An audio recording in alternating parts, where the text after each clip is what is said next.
Good morning বন্ধুরা, আজকে আবার নতুন একটা ভিডিও নিয়ে চলে আসলাম। এতক্ষণ অন্ধকার ছিল বলে আমি ভিডিও অন করিনি, কারণ এই অন্ধকারের মধ্যে কিছুই দেখা যায় না, আর কলকাতার দিকে প্রচণ্ড পরিমাণে জ্যাম ছিল। এই এখন আমি ধুলাগড় টোল প্লাজা পার করছি। এখন 5:45 বাজে। ধুলাগড় টোল প্লাজা পার করলাম। এবার এখানে চাটা খাওয়া হয়ে গেছে। এবার এখান থেকে রওনা দেওয়ার পালা হচ্ছে, একদম সোজা খড়গপুর পর্যন্ত। এবার রাস্তায় কোথায় কি হচ্ছে না হচ্ছে, কতদূর পৌঁছচ্ছি তার আপডেট দেব। সামনে আমার একজন বাইক কমিউনিটির ভদ্রলোক আছে, ক্লাসিক 350 নিয়ে, আমার মতনই গাড়ি।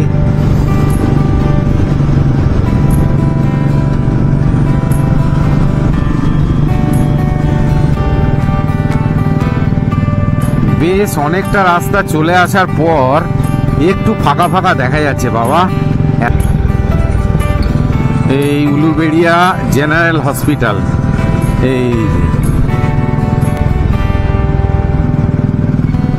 এইবারে বাগনান ক্রস করে দিয়েছি। এখন এই দেউলটি বাঁ দিকে পড়বে।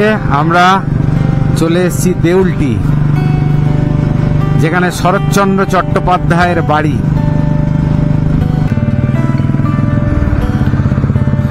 এই যে দেখতে দেখতে কোলাঘাট ব্রিজ চলে আসলাম, একদম সুন্দরভাবে একদম কোলাঘাট ব্রিজের উপরে উঠে পড়লাম। দারুণ লাগছে। এই যে ওই পাশটা হচ্ছে রেল লাইন, আর এই হচ্ছে কোলাঘাট ব্রিজ, আর এটা হচ্ছে পুরাতন ব্রিজ কোলাঘাট। চা খাওয়ার জায়গা, সেটা হচ্ছে সোনার বাংলা। সেটা কি ফেলে চলে আসলাম নাকি? না, এই তো, এই হচ্ছে আমাদের সোনার বাংলা। এই যে কোনো কিছুতে গেলে আসলে আমি কিন্তু এই জায়গাটাতেই চা খাই।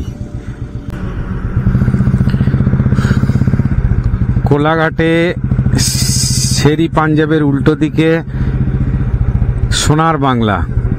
আমি যতবার কোলাঘাটে এসছি বা কোলাঘাট পার করেছি, আমি এখানেই চা খাই।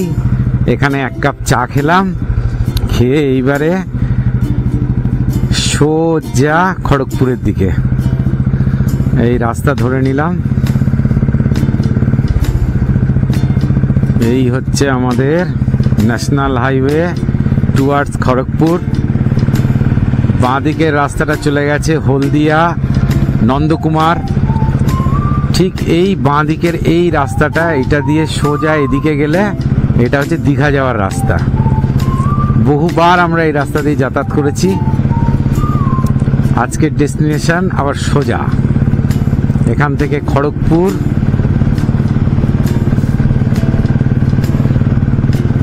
বাইক চালালে কি হয়, 360 ডিগ্রি আমার ভিউ থাকে, আর 4 চাকায় সেটা 180 হয়ে যায়। আর যদি কারুর গাড়িতে বসে যায় তাহলে 90 ডিগ্রি হয়ে যায়। পুরো ব্যাপারটাই এরকম। প্রকৃতিকে যদি সত্যি অনুভব করতে হয়, রাস্তাকে যদি বুঝতে হয়, তাহলে অতি অবশ্যই যারা যারা গাড়ি চালাতে পারে তাদের সবাইকে আমি রেকমেন্ড করব যে একবার গাড়ি নিয়ে বাড়ির বাইরে বেরিয়ে পড়তে হবে। এই খড়গপুর পৌঁছে গেলাম।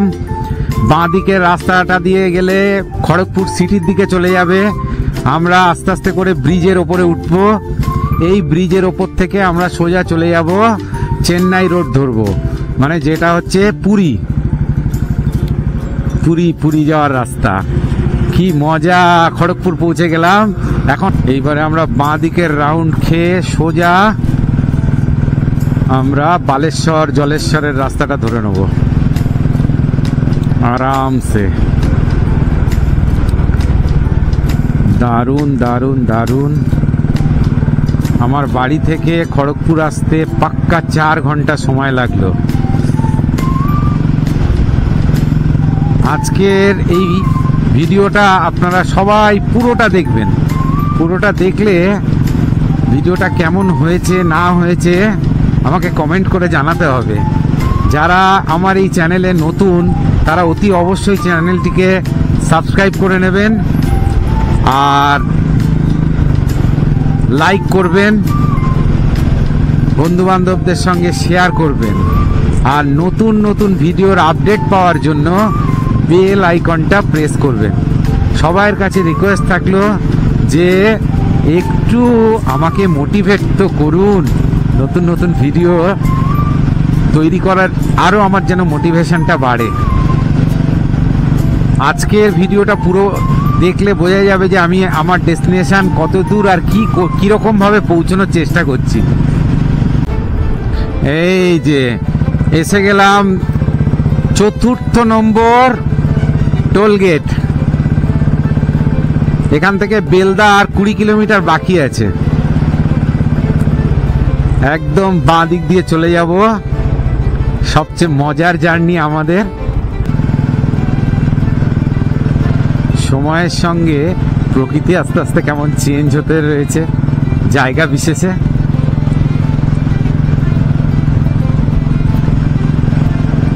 বেলদা 20 কিলোমিটার রাস্তা। ও মাই গড, কি গাড়ি রে ভাই!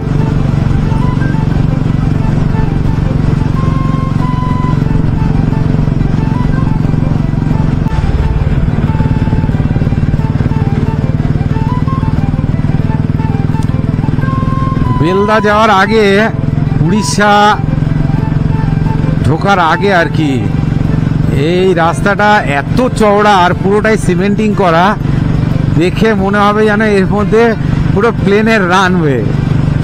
পুরোটা ওইখান থেকে নিয়ে এই পর্যন্ত একদম দারুণ রাস্তা, দারুণ রাস্তা।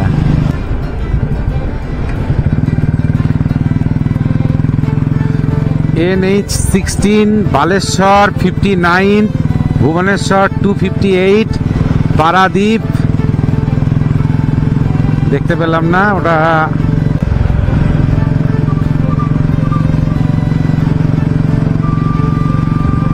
এই দেখতে দেখতে জলেশ্বরের এখানে টোল প্লাজা চলে এসেছি।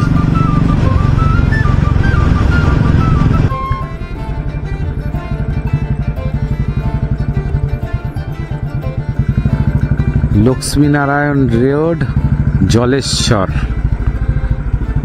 এই আমরা উড়িষ্যার ভেতরে এন্টার করছি মনে হচ্ছে। হ্যাঁ, এইবারে উড়িষ্যায় এন্টার করলাম।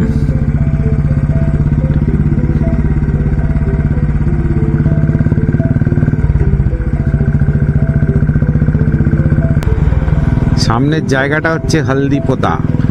এইখান থেকে আমি লেফট সাইড নেব। লেফট সাইড ব্রিজে ওঠার আগে বাঁ দিকের রাস্তাটা নিয়ে নিতে হবে, হলদিপোতা। এই আমি বাঁ দিকের রাস্তাটা নিলাম, হলদিপোতা। এই যে এখন মেন হাইওয়ে থেকে নেমে আমরা বাঁ দিকের রাস্তা ধরে বাগদা বিচের দিকে চলেছি। এই রাস্তাটা বেশ ভালোই, একদম পুরো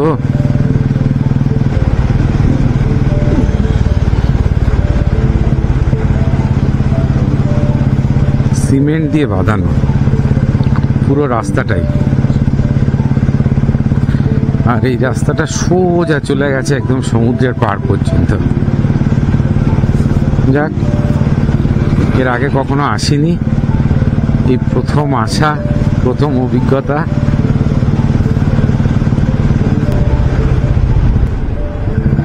এই এলাকাটা পুরোটাই দেখা যাচ্ছে ফিশারি। মানে হচ্ছে এখানে হয়তো সামনে সমুদ্র আছে, সেই জন্য এখানে মাছ চাষ হয়, চিংড়ি মাছ টাছ এরকম জাতীয় সামুদ্রিক মাছ চাষ হয়। পুরো এলাকাটাই পুরো ভেড়ি আর ভেড়ি। অবশেষে বাগদা পৌঁছে গেলাম। হোটেলে সব জিনিসপত্র রেখে এবার বাইরেটা একটু দেখতে বেরিয়েছি কোথায় কি আছে না আছে। পুরোটাই ঝাউবনে ঢাকা, রাস্তাটা বেশ পরিষ্কার পরিচ্ছন্ন। এখনো লোকজনের সেই পরিমাণে লোকজন এখনো এসে পৌঁছয়নি এখানে, সেই জন্য এখনো নির্জনতাটা বহাল আছে। এখনো কোকিলের ডাক শোনা যাচ্ছে।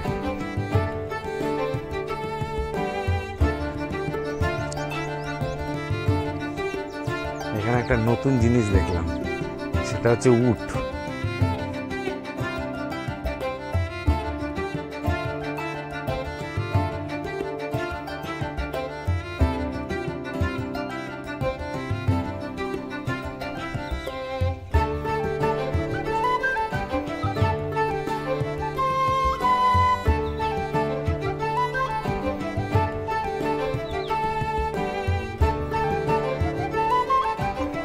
এবার একদম হেঁটে হেঁটে একটুখানি 2 মিনিটও আসতে হবে না, সামনেই সি বিচ।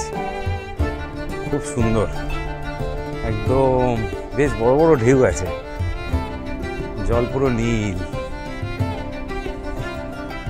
দারুণ পরিবেশ, দারুণ।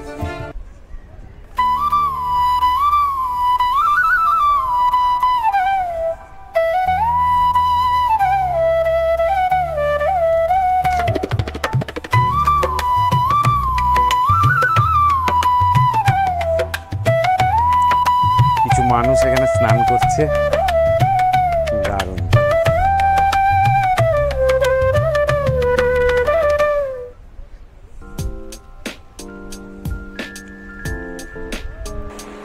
দারুণ লাগছে, দারুণ। এই হচ্ছে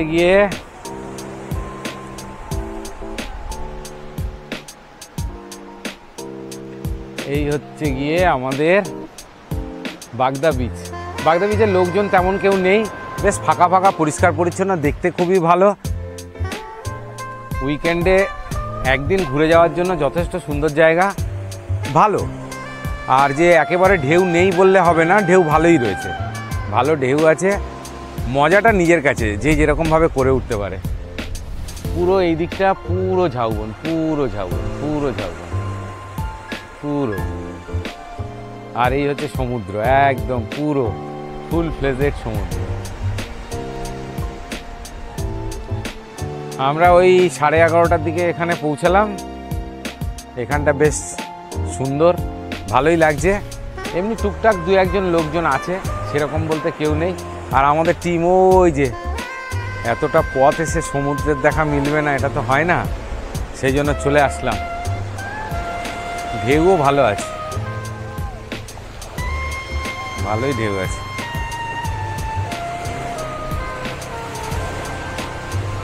ও স্বপনদা, ওই এনজয় এনজয়।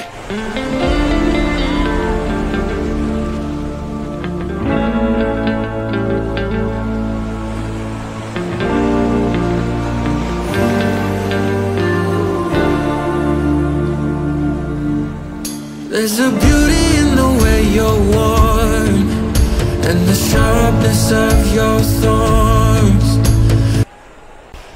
সত্যি কথা বলতে কি দারুণ লাগছে।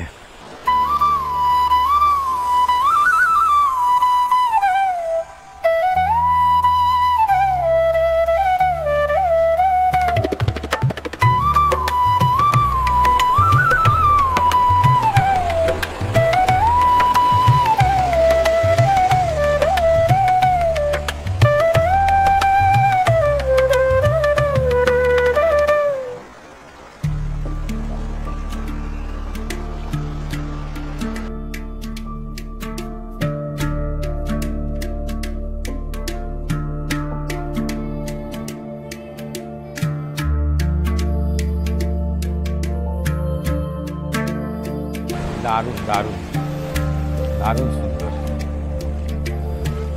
আর নতুন করে কিছু বলছি না, এরপরে দেখা হচ্ছে